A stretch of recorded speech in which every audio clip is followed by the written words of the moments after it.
Good afternoon, everyone. This is Internet Roundup, and we bid you welcome. Welcome. That's Josh. I'm Chuck. We do the Stuff You Should Know podcast right here in the studio. Yep. And once a week we gather around the laptop. Right? It's so warm. It is. It's nice. And we share the best and the worst of the internet with you, 2 stories at a time. Yep. We round it up. Pretty good.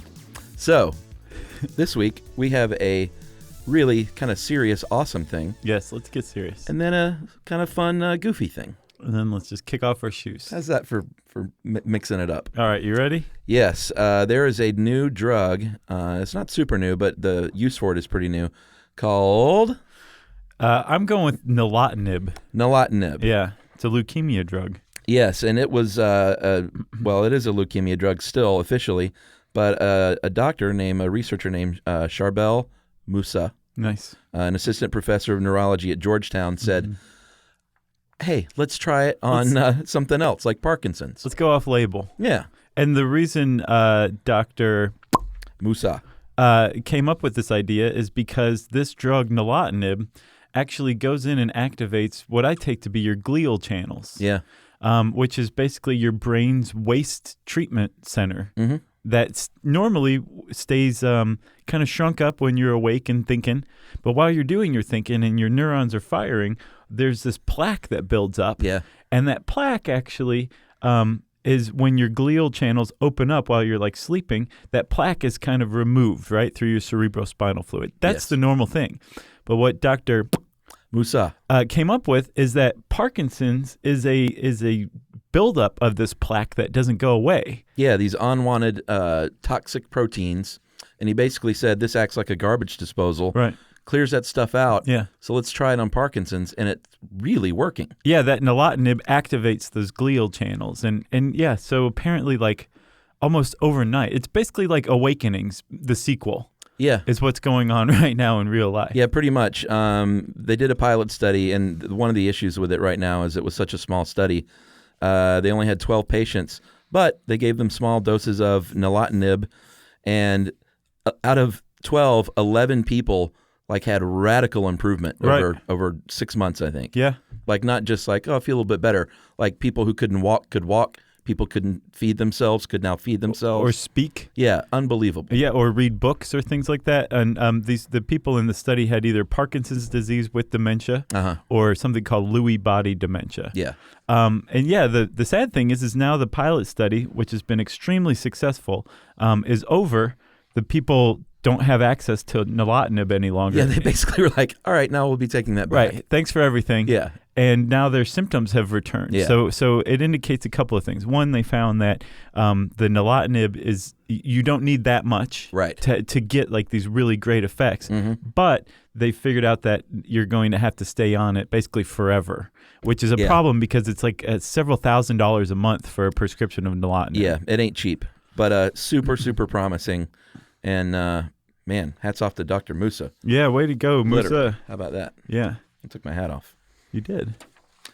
All right, and then we move to McDonald's. Let's go to McDonald's. Specifically, I actually would love to go to McDonald's. I love McDonald's all the time, especially breakfast all the time. Although we here in Georgia got ripped off, Oh, pal. what's the deal? No? You can't get an Egg McMuffin after hours. It's biscuits.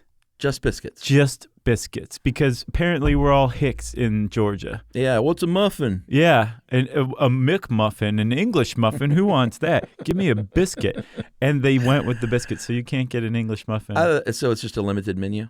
Yes. Oh, I thought it was just whatever you want all the time. That's what I would think too. Yeah. And Egg McMuffins are not on the list in Georgia. It's a sad state of affairs. We have to drive to like, I don't know, Virginia probably.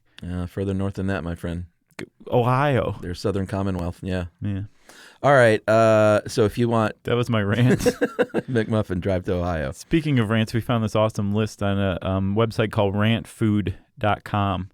And they came up with 20 McDonald's menu items that failed horribly. Yeah. And McDonald's is, they're in a pickle right now because they're saying, like, where's our place in the world? Sure. Let's try healthiness. Let's try more healthiness. Let's try semi-healthiness.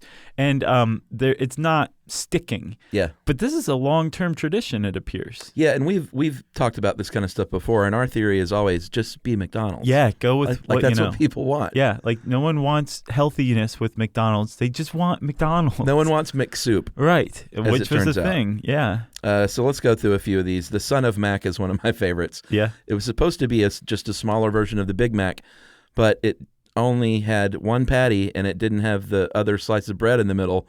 So it was, I guess, just a hamburger with special sauce. That's a Whopper. Ugh. What about mixed spaghetti?